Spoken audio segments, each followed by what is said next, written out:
He didn't even make it through the first card. After 2 years of weekend visits, after promising to be a better father, after swearing he'd changed since the divorce, my ex-husband Trevor sat at our kitchen table on Father's Day morning and read 3 words that destroyed him completely. To our real dad. Written in my 8-year-old daughter's careful handwriting, followed by a drawing of a man who looked nothing like him. The card was meant for someone else entirely. And when Trevor realized it, he broke down crying right there in front of our children. Before we jump back in, tell us where you're tuning in from. And if this story touches you, make sure you're subscribed, because tomorrow I've saved something extra special for you. My name is Amanda Reeves, and from wherever you're watching this, stay with me. Have you ever watched someone discover that the title they thought they'd earned was never really theirs to begin with? The morning had started normally enough. It was Father's Day 2023, and I was making pancakes in our kitchen in Riverside Heights, while my kids, 8-year-old Emma and 6-year-old Lucas, finished their handmade cards at the breakfast table. Trevor was coming over at 10 for his scheduled visit, part of our custody arrangement that gave him every other weekend and alternating holidays. I should have paid more attention to what they were writing. Emma was hunched over her card with intense concentration, her tongue poking out slightly the way it always did when she was focusing hard. Lucas was next to her, asking how to spell words and carefully coloring inside the lines of his drawing. "Mom, how do you spell always?" Emma asked without looking up. "Always," I said, flipping a pancake. "And there?" THERE. I assumed they were writing typical Father's Day messages. "Happy Father's Day, Dad," or "I love you, Daddy," the kind of cards kids make for their fathers every June. I was proud of them for putting effort into something special for Trevor, especially since our relationship with him had been complicated. When the doorbell rang at exactly 10 o'clock, Emma and Lucas jumped up from the table, carefully gathering their cards. Preparing and narrating the story took us a lot of time, so if you are enjoying it, like this video. It means a lot to us. Now, back to the story. "Dad's here," Lucas announced, running toward the front door. Trevor stood on our porch looking like he was trying too hard. Designer jeans, a polo shirt that still had the store creases, expensive sneakers. He'd been dressing differently since the divorce, like he was trying to prove something to someone, maybe to himself. "Happy Father's Day," Emma said, throwing her arms around his waist. "Hey, princess." He lifted her up for a hug. "You get taller every time I see you." Lucas bounced impatiently beside them. "We made you cards, really good ones." "You did? That's amazing. I can't wait to see them." We moved into the kitchen where the pancakes were waiting and the kids' art supplies were still scattered across the table. Trevor sat down in what used to be his chair, back when this was his house, too, back when we were still pretending our marriage was salvageable. "Before we eat, we want to give you your cards," Emma said importantly. "We worked really hard on them." "I made mine all by myself. Mom only helped with spelling."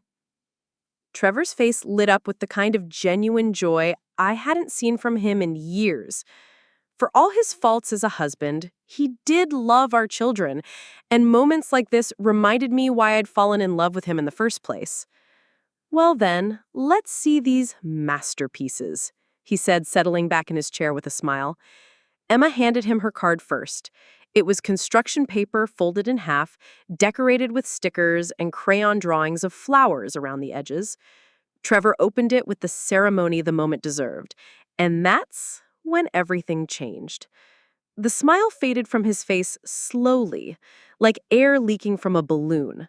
His eyes moved across the page, reading the words Emma had written in her neat third-grade handwriting. "To our real dad. Thank you for always being there for us. Thank you for helping with homework and making us laugh when we're sad.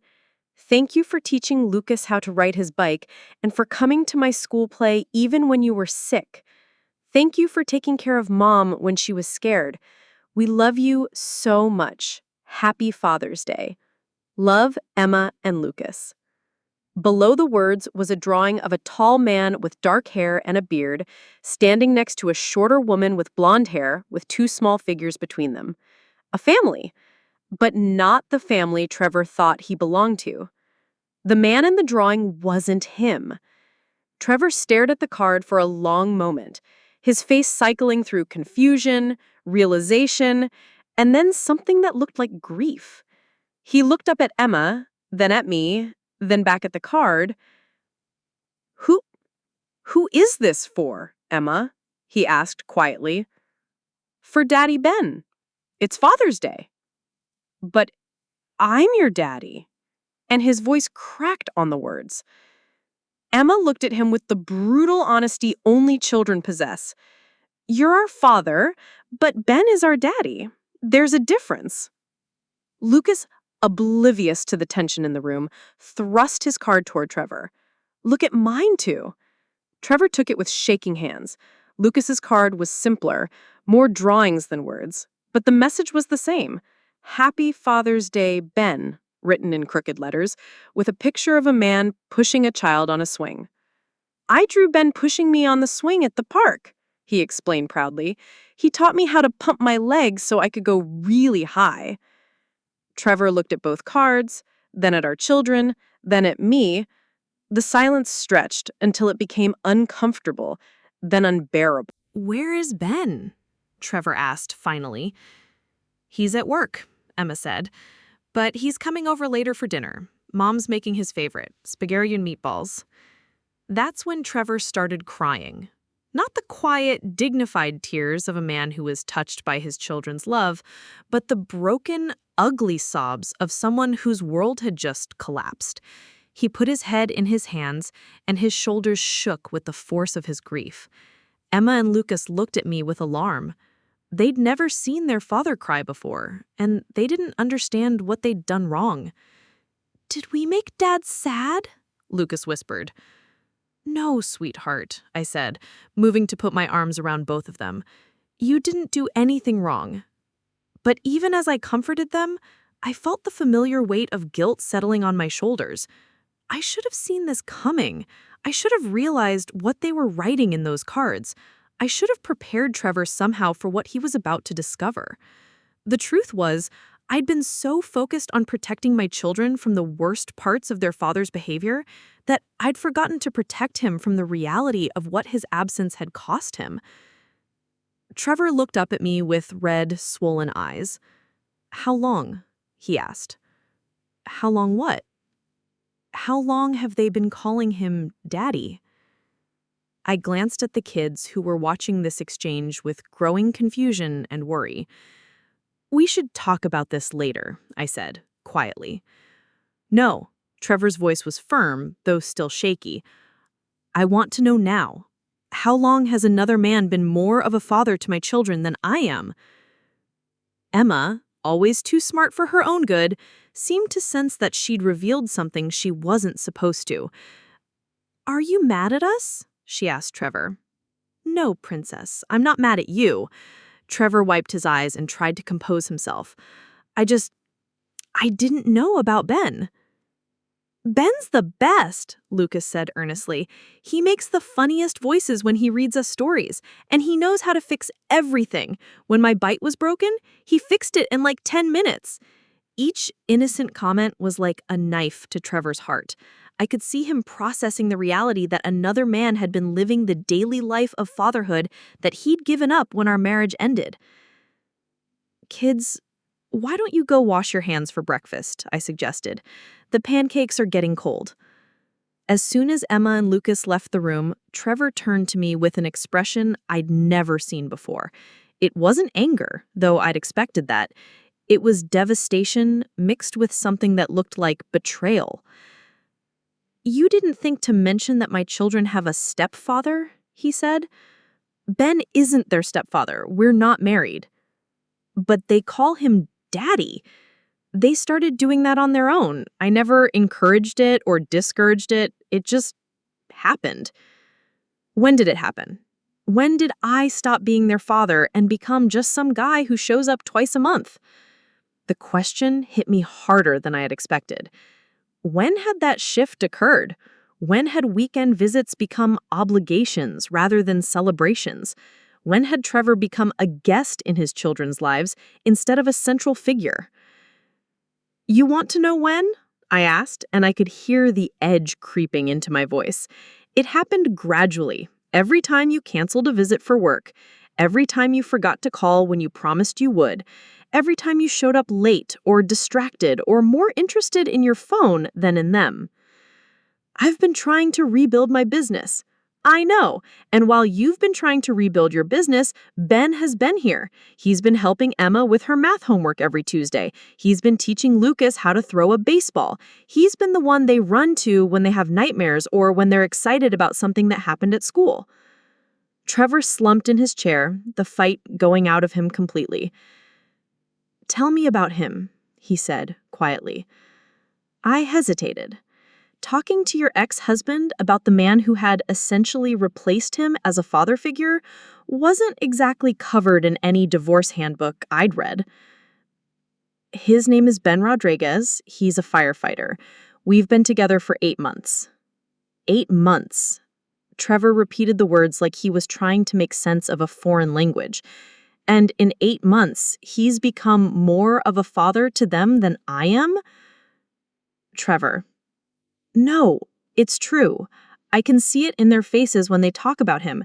They light up in a way they don't light up for me anymore. He was right, and we both knew it. Emma and Lucas loved their biological father, but they weren't in love with him the way children should be with their daddies. They didn't run to the window to watch for his car. They didn't save up their best stories and jokes to share with him. They didn't seek his comfort when they were hurt or his approval when they accomplished something. All of those things they did with Ben. How did I lose them? Trevor asked, and his voice was so broken it made my chest ache. You didn't lose them. They're still your children. They still love you.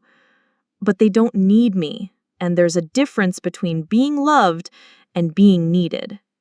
The kids came back into the kitchen and the conversation stopped.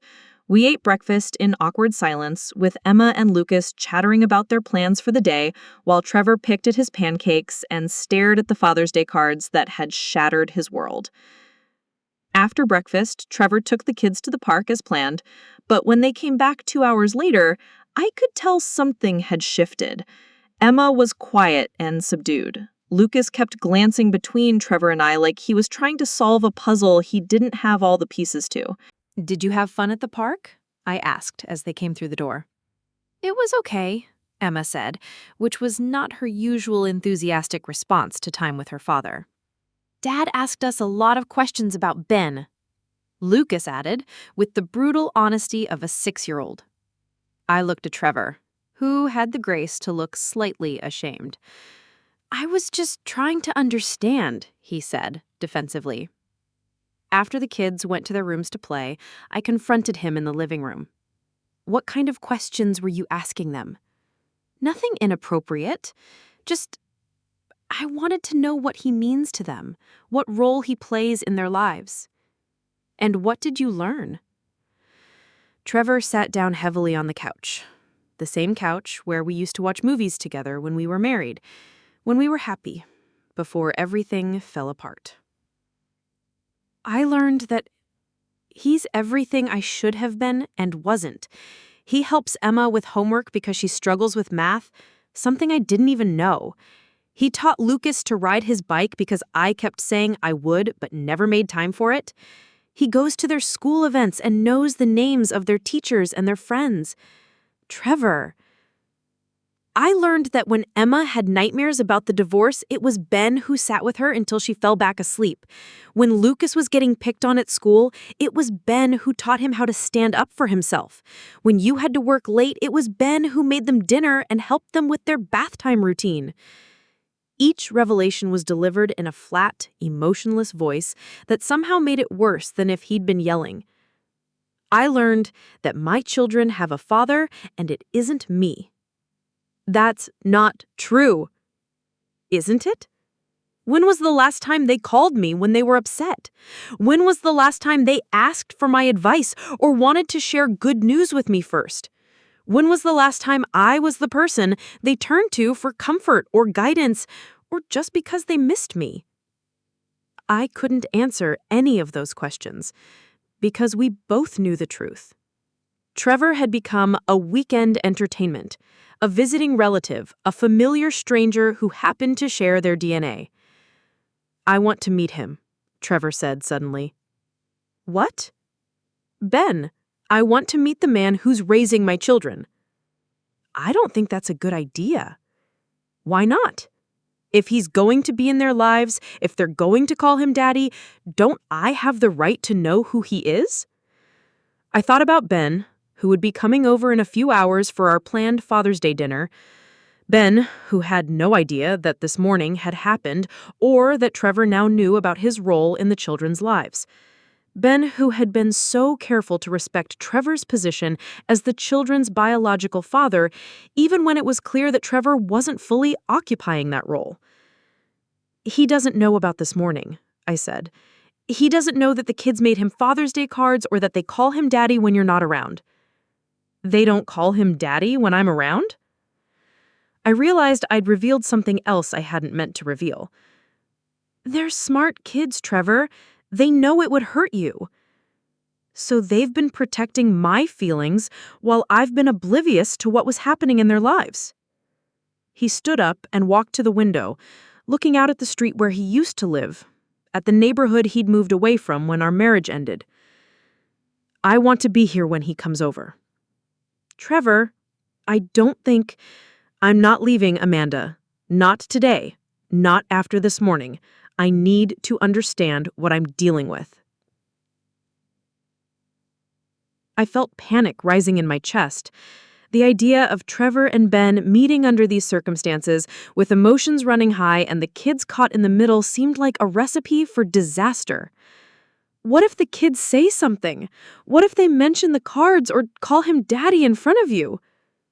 Then I'll deal with it. But I'm not running away from this anymore. I've been running away from too much already. At 4 o'clock, Ben's truck pulled into our driveway. Through the window, I watched him grab a bag of groceries from the passenger seat — he'd offered to bring dessert for our Father's Day dinner — and walk up to the front door with the easy confidence of a man who belonged here. He had no idea what he was walking into. The doorbell rang, and Emma and Lucas raced to answer it the way they always did when Ben arrived. Ben! Lucas launched himself at Ben's legs, and Ben scooped him up in a hug. Hey, buddy, how was your day? We made you cards, Emma said, bouncing on her toes with excitement. You did? I can't wait to see them. That's when Ben noticed Trevor sitting in the living room, and his entire demeanor changed. He set Lucas down gently and straightened up, his expression becoming cautious and polite. You must be Trevor, Ben said, extending his hand. I'm Ben Rodriguez. Trevor stood up slowly and shook his hand, studying him with the intensity of a man trying to understand how he'd been replaced. Ben was everything Trevor wasn't. Where Trevor was lean and sharp-edged, Ben was solid and warm. Where Trevor wore expensive clothes and styled his hair carefully, Ben was comfortable in jeans and a simple t-shirt, his dark hair slightly mussed from his workday. Where Trevor carried himself with the nervous energy of someone who was always performing, Ben had the calm confidence of a man who was exactly where he belonged. The kids have told me a lot about you, Ben said, and his tone was respectful, even deferential. Have they? Trevor asked. That's funny because until this morning, I'd never heard your name. The tension in the room immediately spiked. Emma and Lucas, sensitive the adult undercurrents they didn't fully understand, moved closer to me. We should probably talk, Ben said quietly. Yes, Trevor agreed. We should. I sent the kids to their room to play, promising we'd call them for dinner soon. Then I found myself standing in my own living room, watching my ex-husband and my boyfriend face each other, like two men trying to figure out if they were about to be friends or enemies. How long have you been in their lives? Trevor asked. Amanda and I have been dating for 8 months. But I've only been spending time with Emma and Lucas for the last 5 months. And in those 5 months, you've become their father figure? I care about them very much, Ben said carefully. But I've never tried to replace you. I know they have a father. Do they? Because this morning they gave me Father's Day cards that were meant for you. Cards where they called you their real dad. Ben's face went pale. He looked at me with shock and something that might have been guilt. I had no idea they made me cards. I would have never asked them to do that. But you didn't discourage it either. I didn't know about it. What about them calling you Daddy? Did you know about that? Ben was quiet for a long moment, and I could see him wrestling with how to answer honestly without making the situation worse. Yes, he said finally. I knew about that. And you allowed it? I never asked them to call me that. It started about 3 months ago. Emma was having a bad dream, and when I went to check on her, she called me Daddy in her sleep. When I corrected her the next morning, she said it felt right. I talked to Amanda about it, and we agreed that we shouldn't force them to use a title that didn't feel natural to them. Trevor absorbed this information, his jaw working like he was chewing on something bitter. So for 3 months, my children have been calling another man Daddy, and nobody thought to mention this to me? We were trying to protect them, I said. And you? Protect me from what? From this, Ben said quietly. From the pain you're feeling right now. The pain I'm feeling right now is nothing compared to the pain of finding out that I've lost my children and didn't even know it was happening. You haven't lost them, Ben said firmly. They love you. But they need you. And that's what matters, isn't it? Being needed? Ben looked at him for a long moment, and when he spoke, his voice was gentle but direct. Can I ask you something, Trevor? When was the last time you tucked them in at night? When was the last time you helped them with homework, or took them to a doctor's appointment, or comforted them when they were scared? I see them every other weekend. That's not what I asked. Trevor's face flushed red. Not everyone can be available 24/7. Some of us have businesses to run, careers to rebuild. And some of us understand that children don't pause their need for a father because their dad is busy. The two men stared at each other, and I realized I was witnessing something I'd never expected to see. Ben, who was usually so careful to avoid conflict, standing his ground, and Trevor, who was used to being the smartest person in the room, being forced to confront truths he'd been avoiding for months. I want them back, Trevor said suddenly. They were never mine to take, Ben replied. They're your children. They'll always be your children. The question is what kind of father you want to be to them. I want to be the kind of father they make cards for on Father's Day. Then be that father. How? How do I compete with someone who lives here, who sees them every day, who they've already chosen? Ben was quiet for a moment, and when he spoke, his words surprised me. You don't compete with me, he said. You become the father they need you to be, and if you do that, there will be room in their lives for both of us. Is that what you want? To share them? I want what's best for Emma and Lucas. And what's best for them is having all the adults in their lives working together instead of against each other. Trevor looked at Ben like he was trying to solve a puzzle he didn't have all the pieces to. Why aren't you fighting me on this? Why aren't you trying to keep them away from me? Because I love them, Ben said simply. And children need all the love they can get. That's when I understood what was happening.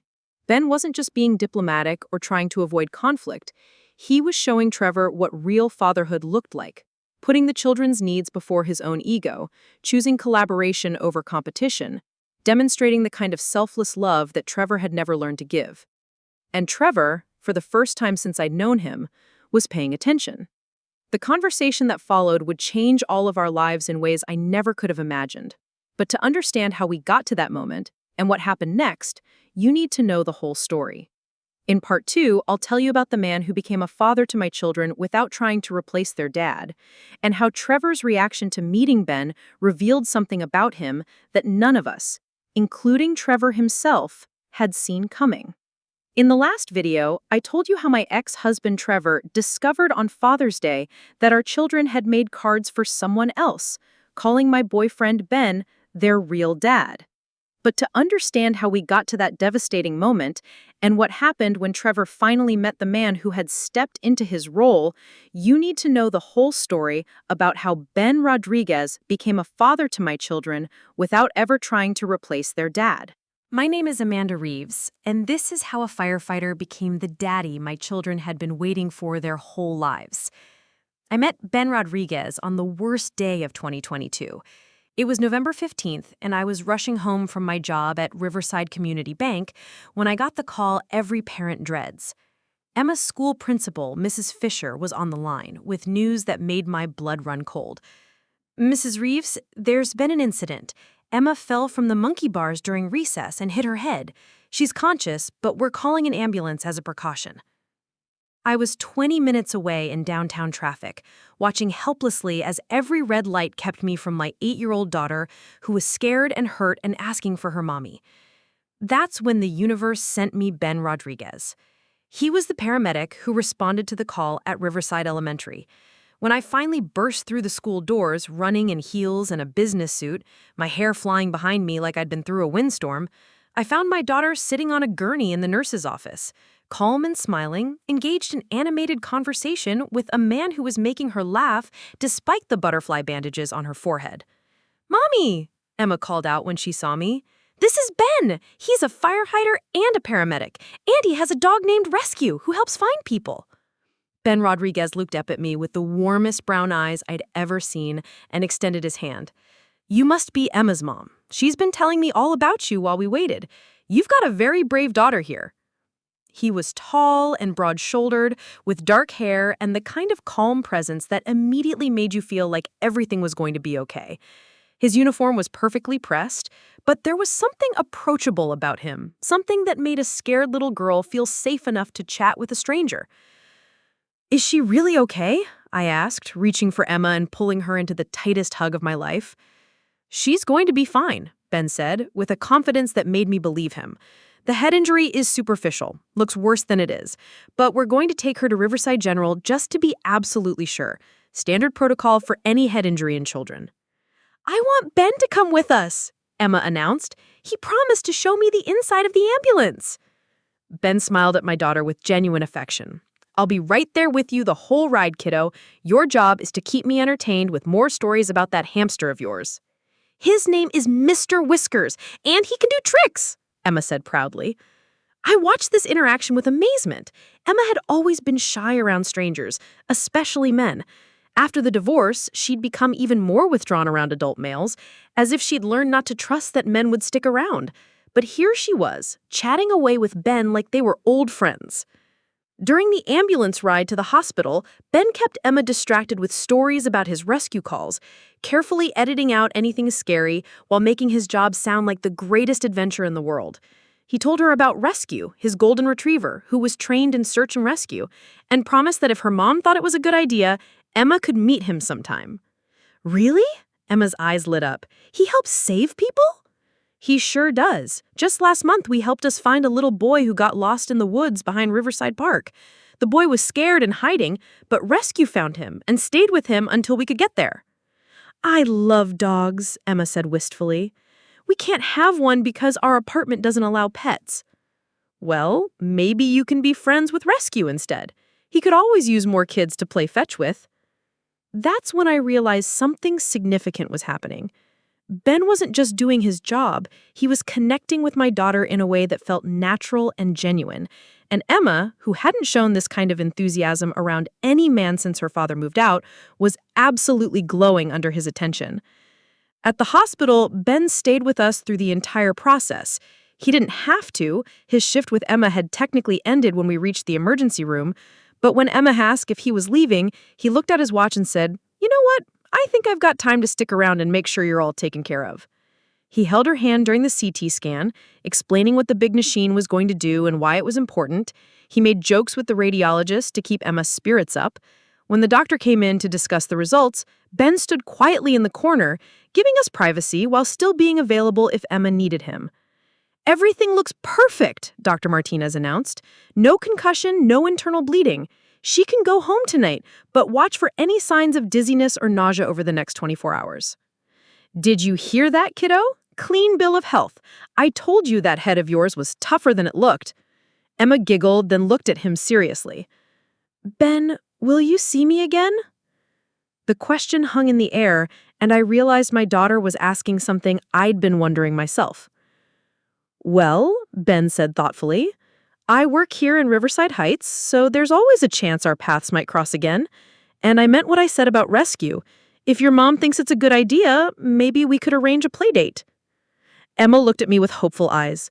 Mom, can we? Please? How could I say no? This man had turned what could have been a traumatic experience into something that felt almost like an adventure. My daughter was calmer and happier than she'd been in months. If Mr. Rodriguez doesn't mind, I think that sounds lovely. Ben, he corrected with a smile, and I don't mind at all. As we prepared to leave the hospital, Ben walked us to the parking garage. Emma skipped between us, chattering about all the questions she wanted to ask Rescue when she met him. Thank you, I told Ben when Emma ran ahead to press the elevator button. For everything. You went above and beyond today. She's a special kid, Ben said simply. Easy to see why you're so proud of her. Some days I wonder if I'm doing enough. Being a single mom, working full-time, trying to give them everything they need. From what I saw today, you're doing more than enough. Emma talks about you like you hung the moon. That simple validation from a stranger meant more to me than he could have known. 3 days later, Ben called. Emma had given him my number at the hospital, announcing that she'd memorized it in case of emergencies, and Ben wanted to check on how she was feeling. She's completely back to normal, I told him, already asking when she can meet Rescue. How about Saturday? I'm off duty, and the weather's supposed to be nice. We could meet at Riverside Park, let them run around together. That Saturday marked the beginning of something I hadn't expected, a friendship that would slowly transform into something much deeper. Ben arrived at the park with Rescue, a magnificent golden retriever with intelligent eyes and a gentle demeanor. Emma fell in love immediately, and Lucas, who had been skeptical about meeting a stranger, warmed up the moment Rescue dropped a tennis ball at his feet. He wants to play, Lucas announced, throwing the ball with all the enthusiasm of a 6-year-old. While the kids played with Rescue, Ben and I sat on a park bench, talking. I learned that he was 32, had been a firefighter for 8 years, and lived alone except for Rescue in a small house on Maple Street. He'd never been married, though he'd been engaged once to a woman who ultimately decided she couldn't handle the stress of being with someone in a dangerous profession. What about you? He asked. How long have you been divorced? Officially, 6 months. Practically about 2 years. Trevor and I tried to make it work for the kids' sake, but we were making each other miserable. That must have been hard on all of you. I appreciated that he didn't pry for details or make judgments. He just acknowledged the difficulty of the situation. As the afternoon wore on, I found myself relaxing in a way I hadn't in months. Ben was easy to talk to, genuinely interested in what I had to say, and wonderful with my children. He pushed Lucas on the swings, helped Emma across the monkey bars, and treated them like they were fascinating little people rather than obstacles to adult conversation. Can we see Ben again? Emma asked as we walked back to our car. And Rescue? Lucas added hopefully. I looked at Ben, who was loading his dog into his truck. That's up to Ben, I said. I'd like that, Ben said without hesitation. Maybe next weekend? That's how it started. Saturday afternoons at the park became our routine. Ben would bring Rescue, I'd pack snacks, and we'd spend hours just being together. The kids adored him, and I found myself looking forward to those afternoons all week. Ben never pushed for more. He never suggested we meet without the children or tried to turn our friendship into something romantic. He seemed content to be part of our Saturday routine, to be someone the kids could count on to show up. It was Emma who changed the dynamic. 6 weeks after we'd started our park visits, she came home from school upset about something that had happened during recess. A boy in her class had been teasing her about not having a dad, saying that kids without dads were weird and different. I told him I do have a dad, but then he asked why my dad never comes to school stuff, and I didn't know what to say. Trevor had missed Emma's fall concert the week before because of a business meeting. He'd missed Lucas's soccer game the weekend before that because he'd been out of town.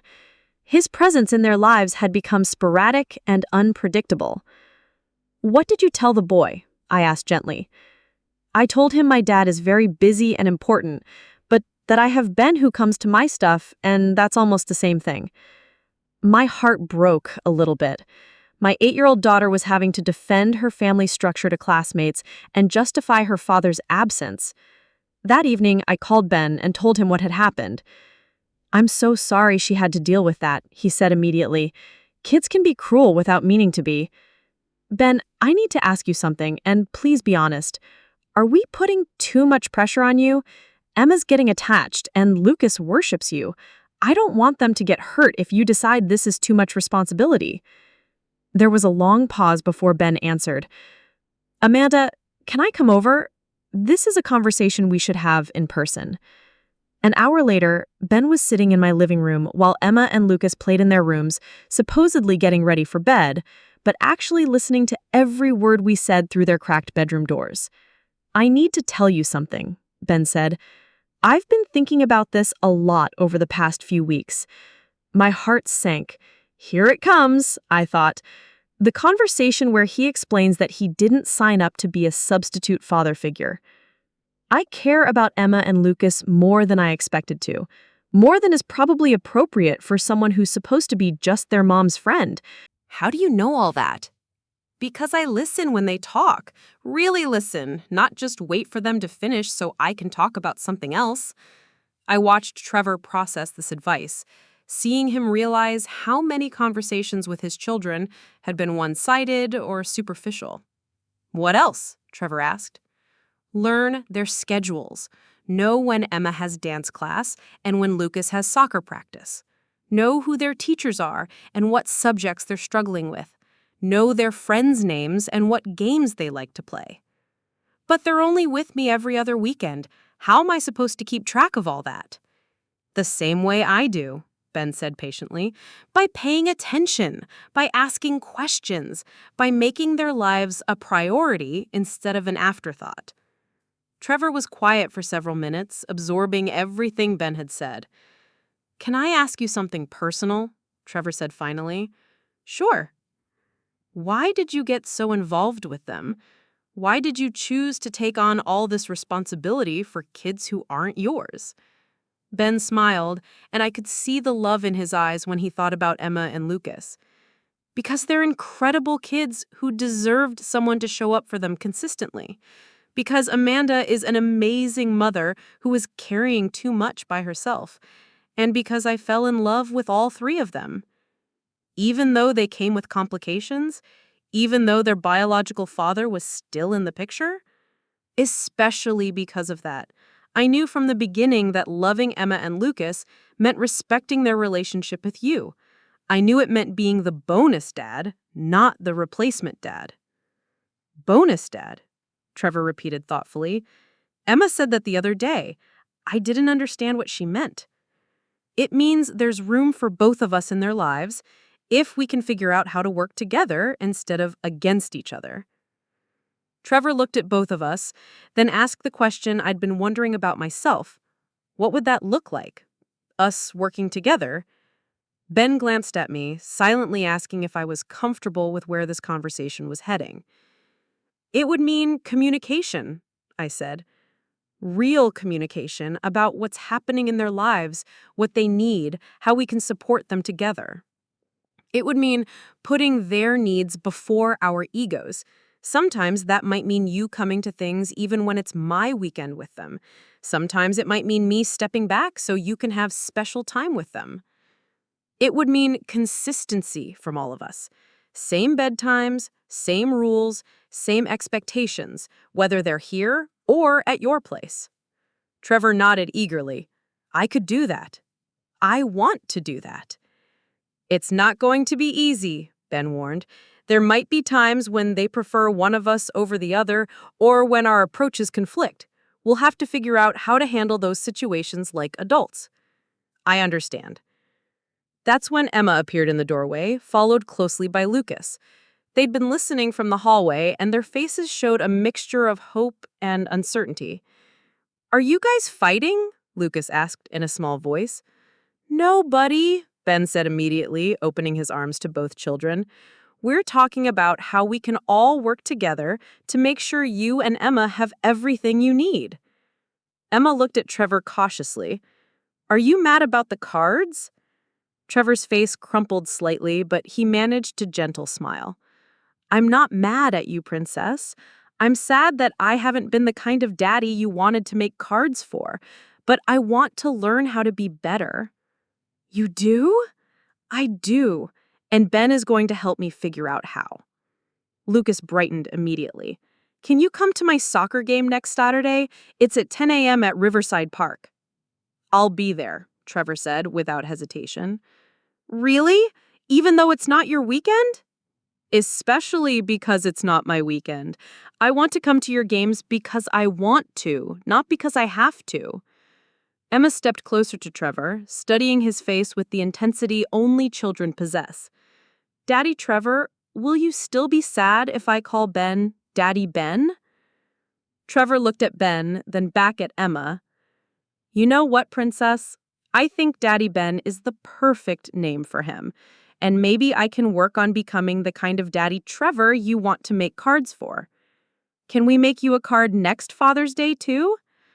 I would love that more than anything.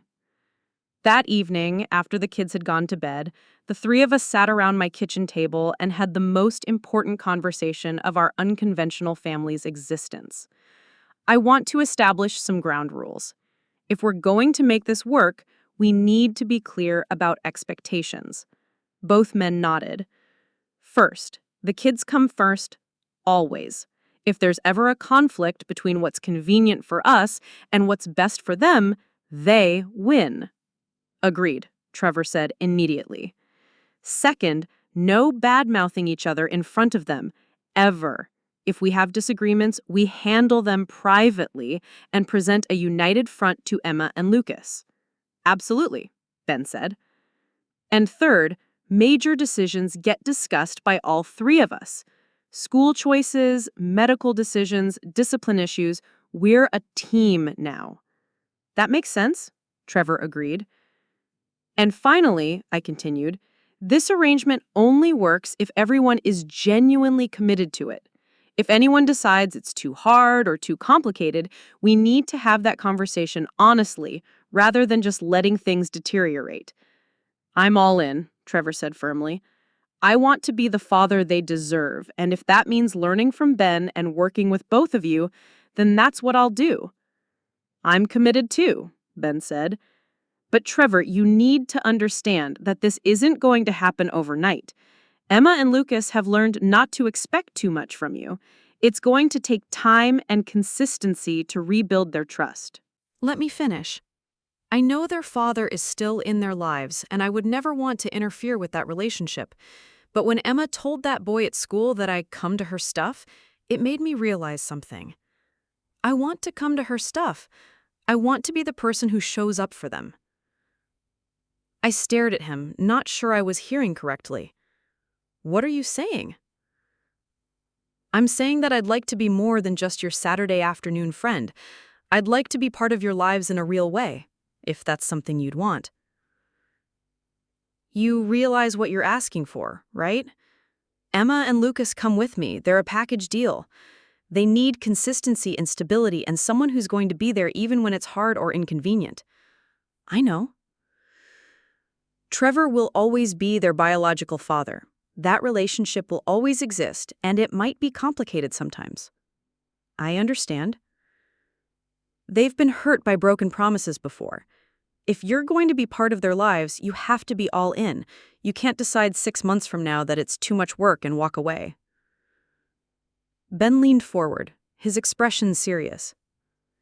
Amanda, I've been a firefighter for 8 years. I run toward burning buildings when everyone else runs away. I've seen enough tragedy and loss to understand how precious family is. I'm not afraid of hard work or commitment, and I'm not afraid of loving your children. Even if they're not yours? Family isn't just about DNA. It's about showing up, about being present, about choosing to love someone every day. Those kids have been choosing to love me since the day we met, and I've been choosing to love them back. That's when Emma appeared in the hallway, clearly having abandoned any pretense of being in bed. "Ben, are you going to be our family now?" she asked with the directness only children possess. Ben looked at me, then at Emma, then back at me. "If your mom says it's okay, I'd very much like to be." "What about Daddy Trevor?" Lucas asked, appearing beside his sister. "Daddy Trevor will always be your daddy," Ben said carefully. "I would never try to replace him. But maybe I could be something else. Maybe I could be your Ben." "Like a bonus dad?" Emma asked thoughtfully. "Exactly like a bonus dad." That's the moment everything changed for our family. Not with grand gestures or dramatic declarations, but with a simple conversation in our living room on a Tuesday night. Ben didn't move in right away. We took things slowly, carefully, always mindful of the children's emotional needs. But over the following months, he became woven into the fabric of our daily lives. He started coming to dinner once or twice a week. He helped with homework when I had to work late. He attended Emma's school play and Lucas's soccer games. He fixed the leaky faucet in our kitchen and taught the kids how to change a tire on my car. Most importantly, he showed up. Consistently, reliably, without fanfare or expectation of praise. When Emma had nightmares, Ben was there to check under the bed for monsters. When Lucas struggled with reading, Ben patiently worked through flashcards with him. When I had a difficult day at work, Ben listened and offered support without trying to fix everything. The children started calling him Daddy Ben about 4 months into our relationship. It happened naturally, the way most of the best things in life do. Emma was introducing him to a friend at the park, and instead of saying, "This is Ben," she said, "This is my Daddy Ben." Ben looked at me with surprise and something that might have been joy. "Is that okay?" Emma asked, suddenly uncertain. "It's more than okay," Ben said, kneeling down to her level. "It's perfect." From then on, that's how they referred to him. Not Ben or Mom's boyfriend, but Daddy Ben. And Ben embraced the title with a seriousness and dedication that took my breath away. He researched parenting books and child development articles. He learned about Emma's anxiety and Lucas's learning style. He established bedtime routines and house rules. He became, in every way that mattered, their father. But he never forgot that they already had a father. When Trevor called to arrange visits, Ben would quietly disappear, giving the children space to be excited about seeing their dad without feeling conflicted about their loyalties. When the kids came back from weekends with Trevor, Ben would ask about their time together and encourage them to share the fun things they'd done. "Daddy Trevor took us to the movies," Lucas would report, and Ben would respond with genuine enthusiasm. "That sounds amazing. What movie did you see?" Never once did I hear Ben speak negatively about Trevor in front of the children. Never once did he try to compete for their affection or make them choose sides. He understood something that many adults in blended families never learn. Children have infinite capacity for love, and loving one parent more doesn't mean loving the other parent less. Which is why the Father's Day cards were so devastating for Trevor. For 8 months, Ben had been quietly, consistently being the father figure Emma and Lucas had needed, not trying to replace Trevor, but filling the gaps Trevor had left behind. And the children, in their innocent honesty, had recognized the difference between having a father and having a daddy. Trevor had been their father, the man who helped create them, who loved them, who saw them every other weekend. But Ben had become their daddy, the man who was there every day, who knew their fears and dreams, who had earned their trust through consistent presence and unconditional love. The Father's Day cards had simply made visible what had been true for months. In the children's hearts, Ben was the father figure they turned to, depended on, and wanted to honor. Now, standing in our living room on Father's Day afternoon, watching Trevor process this reality while Ben offered grace and understanding instead of defensiveness, I realized something profound was about to happen. Trevor was about to learn what real fatherhood looked like from the man who had stepped into the role he'd abdicated.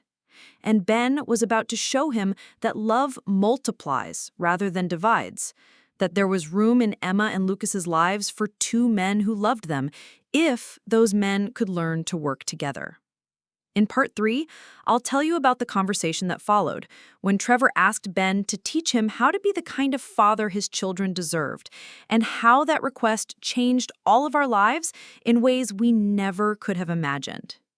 In the previous parts, I told you how my ex-husband Trevor discovered our children had made Father's Day cards for my boyfriend Ben, calling him their real dad, and how Ben had naturally become a father figure through consistent presence and love. Now I'm going to tell you about the conversation that followed that revelation and how Trevor's request to learn from Ben transformed our entire family dynamic. The silence in our living room stretched until it became almost unbearable. Trevor sat across from Ben, still holding those Father's Day cards that had shattered his understanding of his place in his children's lives. Ben remained calm and steady, the way he always did in crisis situations, waiting to see how this would unfold. Finally, Trevor spoke, his voice barely above a whisper. "Will you teach me?" "Teach you what?" Ben asked gently. "How to be what they need. How to be the kind of father they make cards for." I felt my breath catch in my throat. In all the years I'd known Trevor, through our marriage and divorce, through custody negotiations and holiday scheduling, I had never heard him ask for help with anything, let alone admit that he needed to learn how to be a better parent. Ben studied Trevor's face for a long moment, and I could see him weighing his response carefully. "Trevor, can I ask you something?" "Yeah." "What kind of relationship do you want with Emma and Lucas?" Trevor's eyes filled with tears again.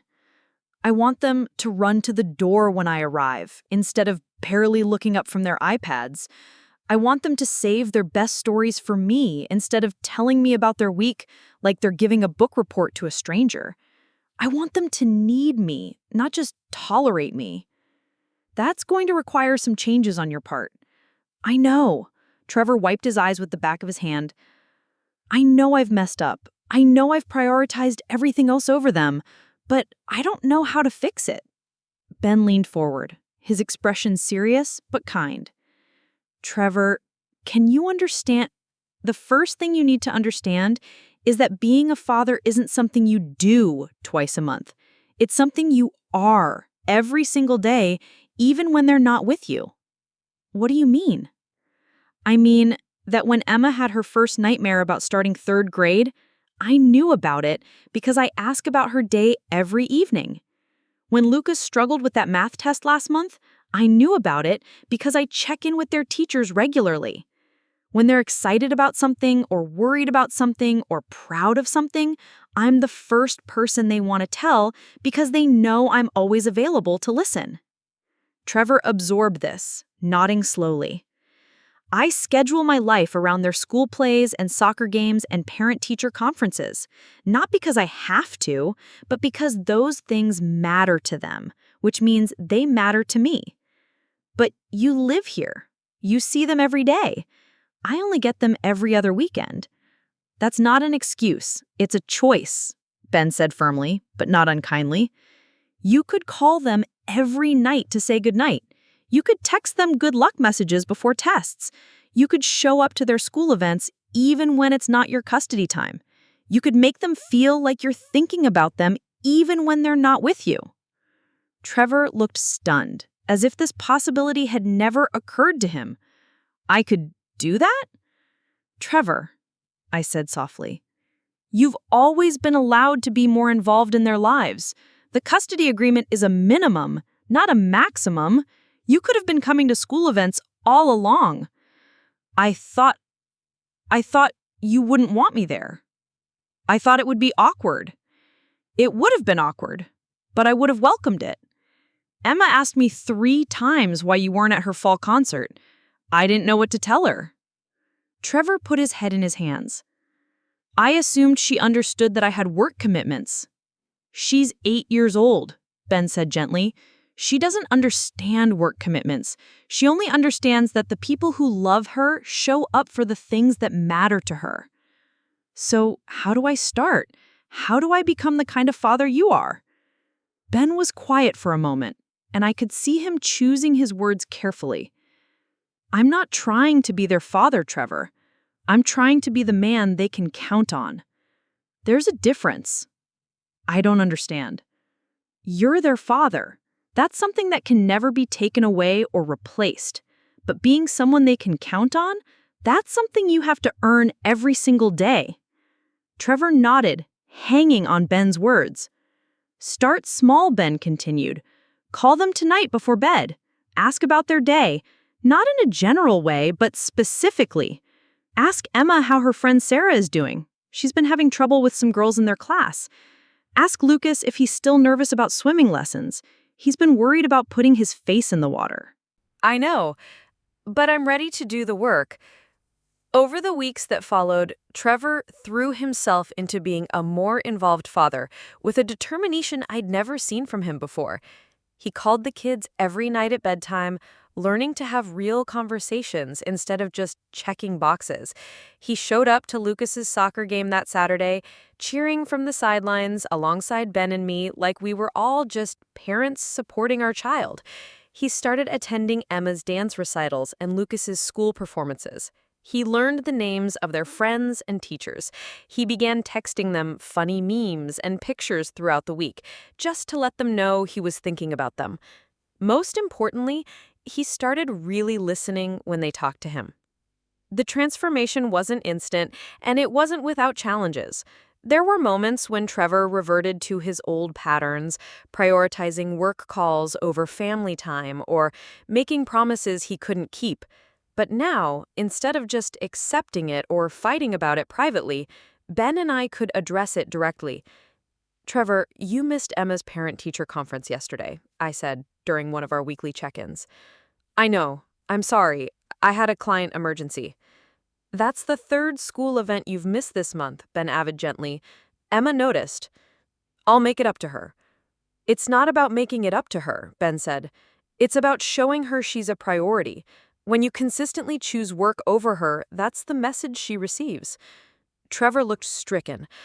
I don't want her to think she's not important to me. Then show her she is, I said. Make the school events non-negotiable. Schedule your client meetings around her dance recitals. Put her soccer games on your calendar in permanent ink. You're right. I'll do better. And he did.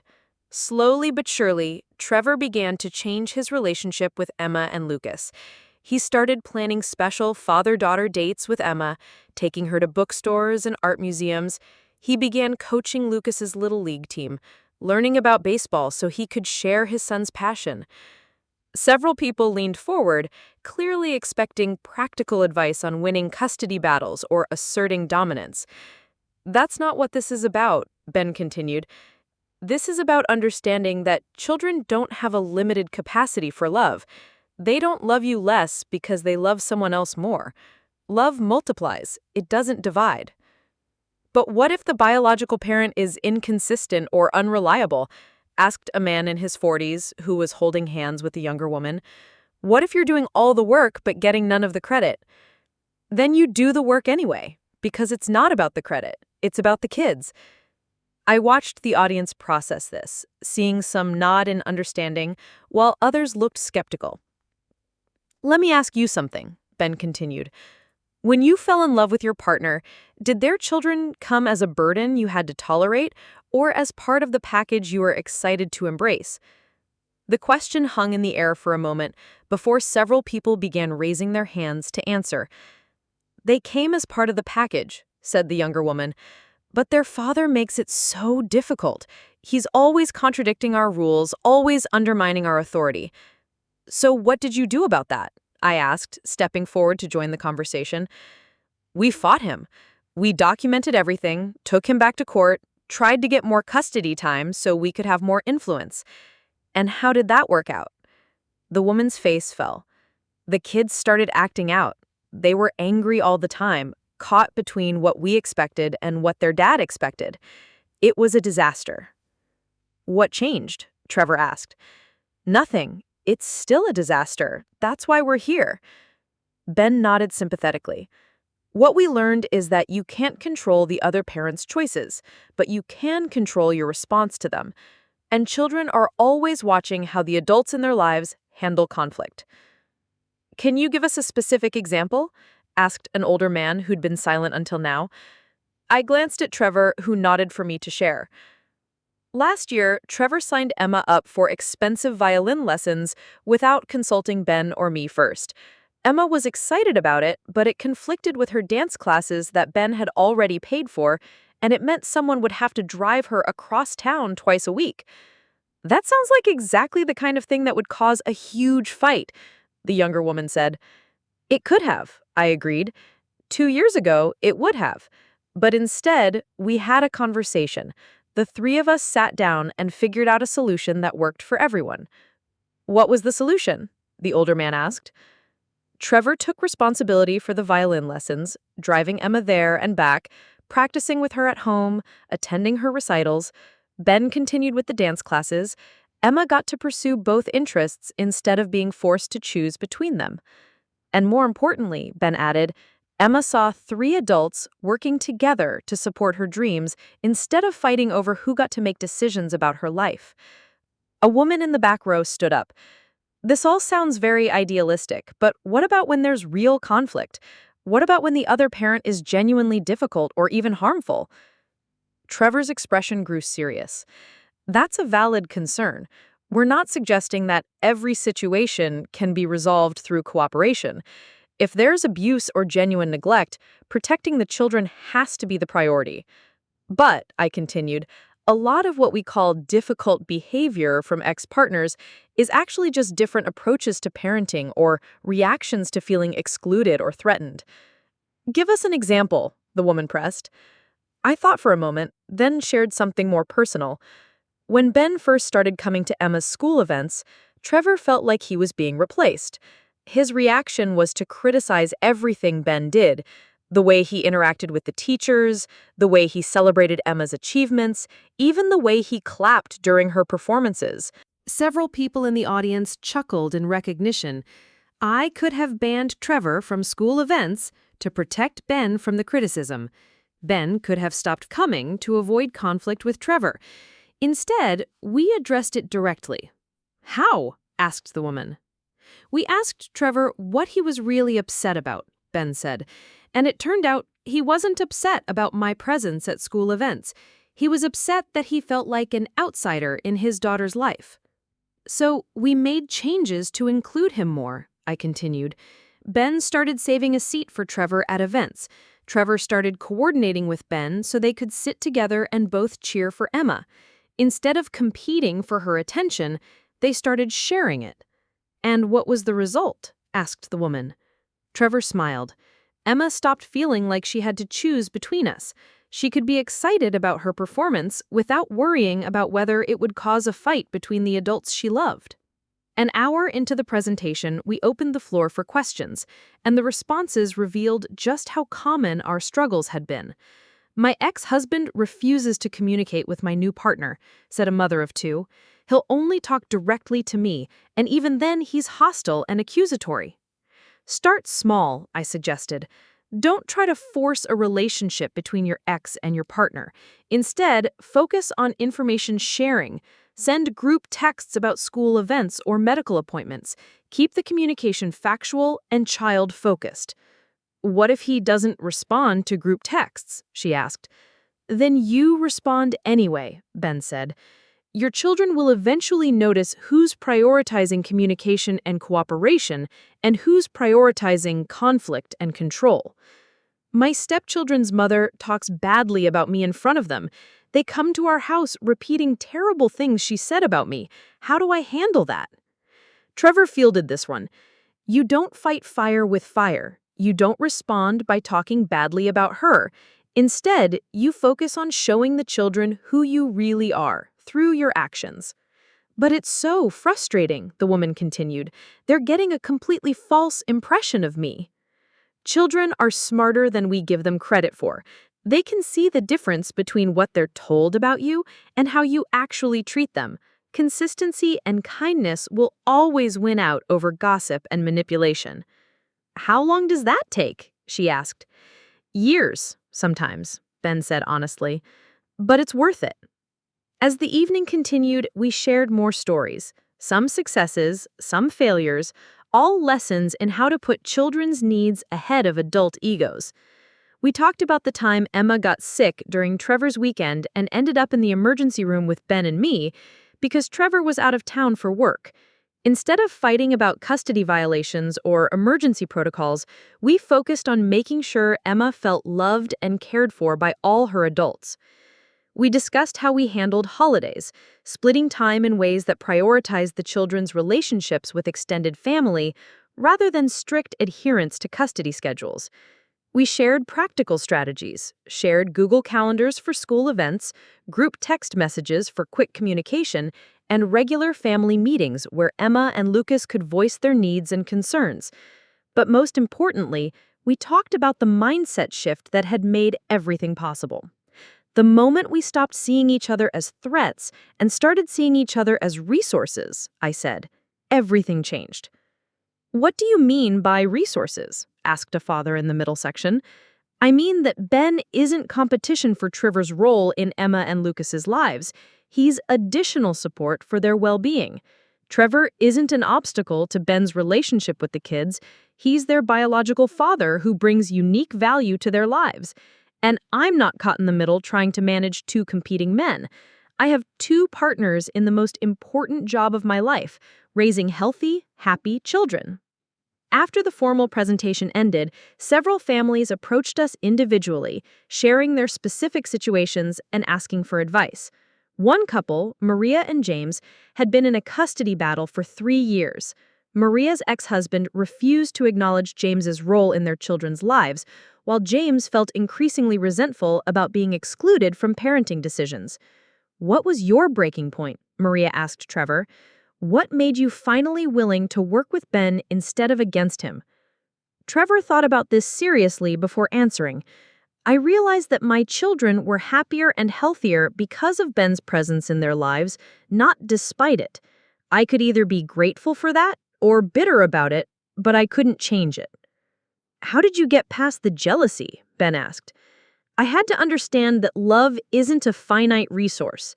Emma and Lucas's loving Trevor didn't mean they loved me less, and them needing me didn't mean they needed him less." 6 months after that first presentation, Dr. Mitchell invited us to speak at a statewide conference on blended families.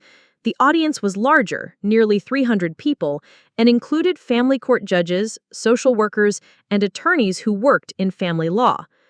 "What we're seeing from families like Amanda's," Dr. Mitchell told the professional audience, "is a model for post-divorce parenting that prioritizes children's emotional well-being over adults' territorial instincts." A family court judge raised her hand during the Q&A. "This sounds wonderful in theory, but how do we encourage this kind of cooperation in families where the adults are still actively hostile toward each other?" "You don't start with cooperation," I answered. "You start with consistency." "Explain that." "When parents come into your courtroom fighting over custody schedules or decision-making authority, ask them one question. What does your child need from you right now?" Trevor nodded. "Not what you want, or what you deserve, or what's fair. What does your child need?" And if they can't answer that question, then maybe the problem isn't the custody arrangement. Maybe the problem is that they've lost sight of their primary job as parents. The judge leaned forward. "And what is that job?" "To raise children who feel secure, loved, and supported by all the adults in their lives," I said, "whether those adults are married to each other or not." A year later, our story had taken on a life of its own. We'd spoken at dozens of events, been featured in parenting magazines, and even consulted with family court systems in 3 different states about implementing co-parenting education programs. But the most meaningful recognition came from an unexpected source. Emma, now 10 years old, had been assigned a school project about families for her social studies class. She chose to write about our family, and her essay won first place in a district-wide contest. The essay was simple but profound. "My family is different from most families because I have 2 dads. Some people think this is confusing, but I think it's great because I get twice as much love.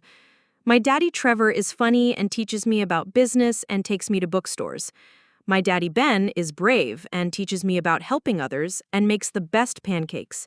They both love me and my brother Lucas, and they both love my mom. They don't fight about who gets to be our dad because they figured out they can both be our dad in different ways. I think all families should be like mine, where the grown-ups work together to make the kids happy instead of fighting about stupid things. Reading that essay, I realized that Emma and Lucas had internalized the most important lesson from our journey, that love multiplies when adults choose cooperation over competition. Today, 5 years after those first Father's Day cards changed everything, Trevor has remarried a wonderful woman named Catherine, who has embraced her role as bonus mom to Emma and Lucas. Ben and I got married 2 years ago, and he legally adopted both children with Trevor's enthusiastic support. Emma, now 13, recently told a friend, "I have the coolest family because I have 4 parents who all actually like each other." Lucas, 11, plays on a little league team that both Trevor and Ben help coach together. We spend holidays together, attend school events as a united front, and make major parenting decisions through group text messages and family meetings. We're not perfect, we still have disagreements and moments of tension, but we've learned that conflict doesn't have to mean combat, and that children benefit immensely when the adults in their lives choose collaboration over competition. People often ask me what advice I'd give to other blended families, and my answer is always the same. Start with the children's needs, not your own feelings. Your children don't need you to be their only source of love and support. They need you to be a consistent, reliable source of love and support. They don't need you to be the most important adult in their lives. They need you to help them build relationships with all the adults who care about them. They don't need you to protect them from loving other people. They need you to show them that love is abundant and that families can be built on choice as much as biology. Most importantly, they need to see that the adults in their lives can disagree without being disagreeable, can have different approaches without being adversarial, and can put the children's well-being ahead of their own egos. The Father's Day cards that once broke Trevor's heart became the catalyst for the most beautiful family transformation I've ever witnessed, not because we learned to compete better, but because we learned to collaborate. Emma and Lucas didn't choose between their fathers. They chose love over loyalty, abundance over scarcity, cooperation over conflict. And in doing so, they taught the adults in their lives the most important lesson of all, that family isn't defined by blood or law or tradition, but by the daily choice to show up, support each other, and put love first. That's the legacy of those Father's Day cards, not the moment they broke a father's heart, but the moment they opened it to possibilities he'd never imagined. And that's a gift that keeps giving, one blended family at a time. Up next, you've got 2 more standout stories right on your screen. If this one hit the mark, you won't want to pass these up. Just click and check them out. And don't forget to like, subscribe, and turn on the notification bell so you don't miss any upload from us.